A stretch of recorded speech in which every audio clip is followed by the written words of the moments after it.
Je suis praticienne schooling, je suis aussi formée en EFT, c'est une technique de libération des émotions et en méditation pleine conscience. Mon métier de praticienne schooling, c'est en fait d'apprendre à apprendre à des enfants qui sont 10. Donc c'est les dyscalculie, dyslexiques, dyspraxie, tous les autres. Les enfants TDAH avec l'hyperactivité. Et les enfants surdoués, on dit surdouance, haut potentiel, en tout cas qui fonctionnent différemment. Je reçois des enfants qui commencent au primaire, donc le CP, donc à partir de 6-7 ans, et ça peut aller jusqu'au bac, donc 16-17 ans. C'est des enfants qui ont un manque de confiance en eux, souvent d'estime de soi. Parce que le fait de se sentir différent, ça n'amène pas à avoir de la confiance en soi.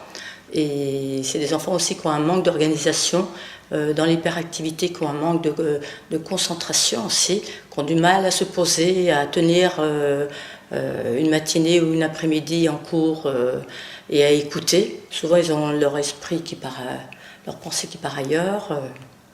Et les parents s'inquiètent, justement, il y a une grande inquiétude sur l'avenir de leurs enfants, la peur de l'échec, la peur qu'ils soient rejetés, qu'ils puissent plus être scolarisés. Qu'est-ce qu'ils vous disent, les enfants?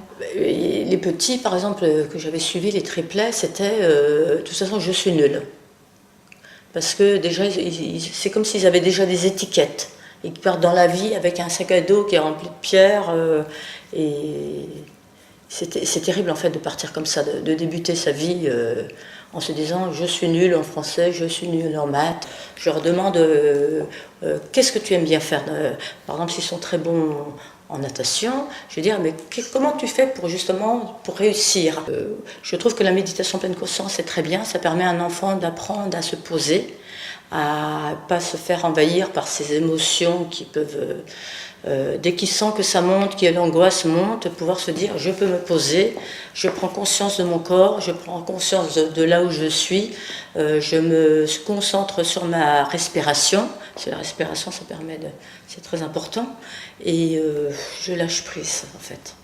Et ce sont des courtes séances de méditation? Oui, au début de la séance, quand ils arrivent, ils ont fini leur journée d'école, ça a été fatigant, ça a été stressant, ils ont encore les devoirs à faire.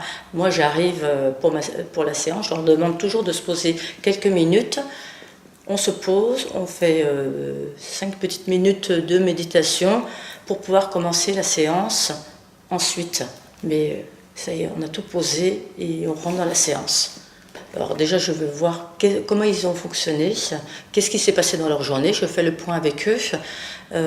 S'ils me disent, en français, par exemple, en orthographe, là j'ai eu une mauvaise note, la maîtresse m'a dit que j'étais nulle, ou alors on va chercher qu'est-ce qui s'est passé, pourquoi ils en sont arrivés là, et à partir de là, je leur propose des outils. Moi, ce qui me comble, suite aux séances que j'ai pu avoir avec les enfants, c'est d'avoir un retour positif des parents, de voir l'enfant beaucoup plus épanoui et d'apprendre que les enseignants ont ressenti le changement suite à mes séances. Quand je reçois en fait les parents arrivent, je sens qu'ils ont une grande culpabilité. En fait, ils ont l'impression que c'est de leur faute si leur enfant ne fonctionne pas correctement par rapport au système scolaire.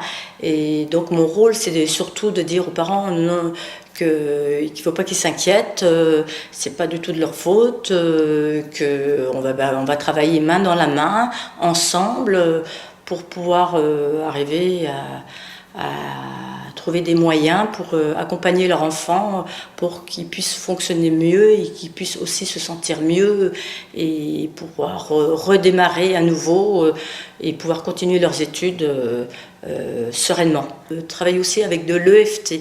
Alors l'EFT, c'est une technique de libération des émotions.